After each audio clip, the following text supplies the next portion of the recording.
gaa'ela sana mana cidhaa sana sirna sana simachuu hin danda'u, seenuu hin danda'u, hirmaachuu hin danda'u maatii Waaqayyoo. Kanaaf egaa waan gaarii hojii gaarii akka jara sanaatti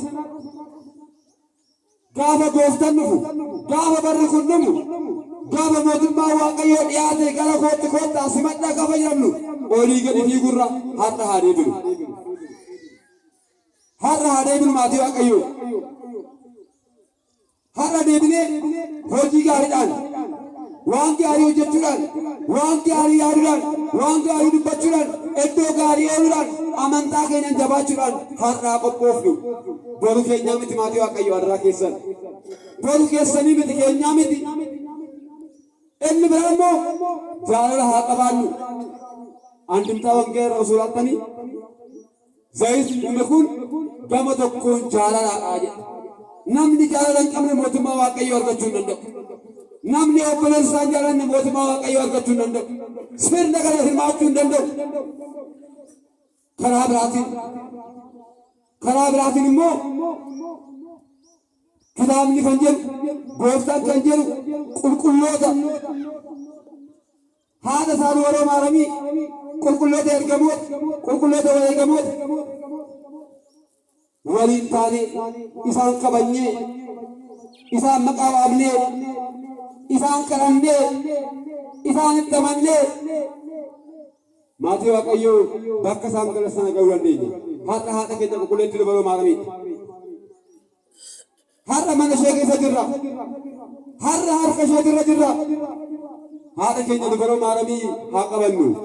Kadhannaa isheen wajjin haa ta'u. Kadhannaa isheen wajjin haa ta'u. Kadhannaa isheen wajjin haa ta'u maatii Waaqayyoo. Ameen. Maaliif jennaan isheen gara jannata Waaqayyootti seenuudhaaf nuuf masalaadii keenya waan taateef.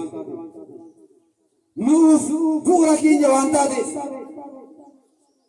Kanaaf maatii Waaqayyoo egaa misirroonni dhufaatii simachuu bahaadha. Akka carraa ta'e guyyaa har'aa kana akkuma ammaa agartan kana waldaan kunis zayitaa fi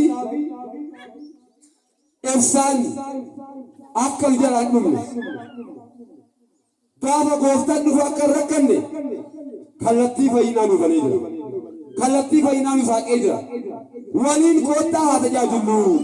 Waliin koottaa mana amantaa haa deeggaru. Waliin koottaa haa barannu. Waliin koottaa haa galateeffannu.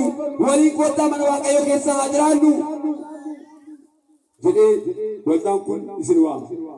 Nu hunda keenyaa waama. Kanaaf waamicha Waaqayyoo waamicha amantaa keenyaa hubannee beeknee egaa misirroonni dhufaatii simachuu akkuma jedhame sana amantaa keenya qophoofnee bara isa dhumaa eeggannee Waaqayyo gooftaa keenyas simannee mootummaa Waaqayyoon akka dhaalu Waaqayyo nu haa gargaaru. Eebbi haadha keenya qulqulleetti dubaroo maaramii nu waliin haa ta'u. Tariitii maatii Waaqayyoo waan baay'ee dubbachuu danda'ama. Seenaa kana kallattii baay'eedhaan bal'isnee barsiisuu dandeenya.